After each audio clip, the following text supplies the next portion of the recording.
Guud ahaan Soomaaliya waxaa si weyn looga hadalhayaa doorashada hoggaanka maamulka Waqooyi Bari Soomaaliya oo doorashadiisa la guda galay xilli ay laascaanood ka soo gudubtay maalmo siyaasadeed oo isjiid-jiidka iyo hardanku ay fikta sare gaareen.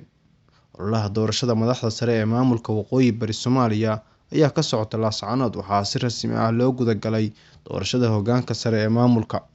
Doorashada guddoomiyaha baarlamaanka maamulka Waqooyi Bari iyo ku-xigeenadiisa saameynta siyaasiyiinta doonaya madaxweynaha maamulka Waqooyi Bari dowladda federaalk Soomaaliya oo ii socon weyday doonisteedii kal hore iyo waxa ka socda laascaanood ayaan eegaynaa.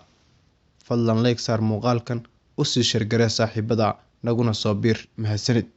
Toddobaad ka hor ayaa lagu dhawaaqay xildhibaanada maamulka Waqooyi Bari Soomaaliya oo ka kooban 83 xubnood oo u badan dhalinyaro ayna ku jiraan 4 haween.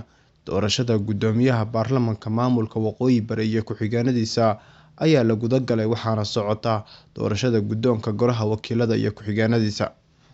Ololaha doorashada cidda guuleysatay iyo saameynta dhinacyada ayaa si weyn loo eegayaa. Doonistii dowladda federaalk ee guddoonka oo socon weyday. Dowladda federaalk Soomaaliya ayaa dhawaan dhamaystirtay maamulka Waqooyi Bari waxaana ay saameyn ku leedahay doorashada maamulkan iyada oo dooneysa inay soo baxaan xubno siyaasad ahaan la safan filla Soomaaliya.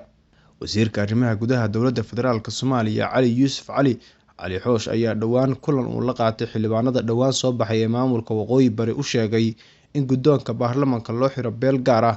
Hadalka wasiir Cali Xoosh ayaa noqday mid shiiqay una socon waayay siday rabeen waxaana xildhibaanada dhawaan soo baxay ay sheegeen inaan cid gaara loo xireen guddoonka golaha uuna noqonayo tartan furan oo dhammaan goluhu ka qaybgali karaan.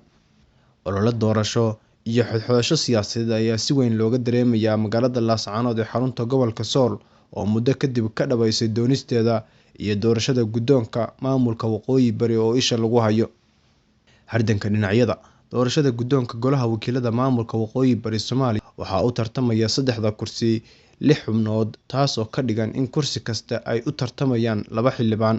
Doorashada guddoonka ayaa si weyn sheeda looga daawanayaa waxaana ay saameyn ku reebeysaa cidda soo baxda xubnaha u tartamaya madaxweynaha maamulka Waqooyi Bari waana goob si adag loogu hardami doono. Shaqooyinka horyaal guddoonka la doorto.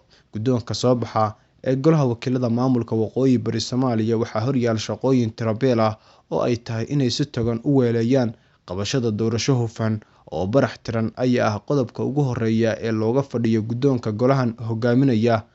Isku haynta dhinacyada isdiidan siyaasad ahaan iyo sidii ay matalaad dhaba u yeelan lahaayeen dadka deegaanada Waqooyi Bari. Dadka deegaanada Waqooyi Bari Soomaaliya ayaa doonaya inay helaan adeegyo dowladeed iyo fursadaha ka maqnaa sanado badan waxaana isha lagu hayaa xubnaha soo baxay oo dhalinyaro u badan iyo sida ay uga gudbaan caqabadaha ku gadaaman una noqdaan kuwa hela taageerada bulshada.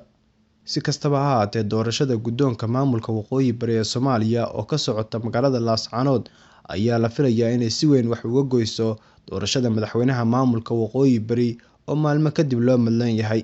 Shacabka Soomaaliyeed ayaa si weyn isha ugu haya magaalada laascaanood ee xarunta gobolka Sool oo ay ka socoto olole doorasho oo hoggaanka maamulka Waqooyi Bari Soomaaliya lagu dooranayo kaasoo dhawaan ay dhistay dowladda federaalk Soomaaliya.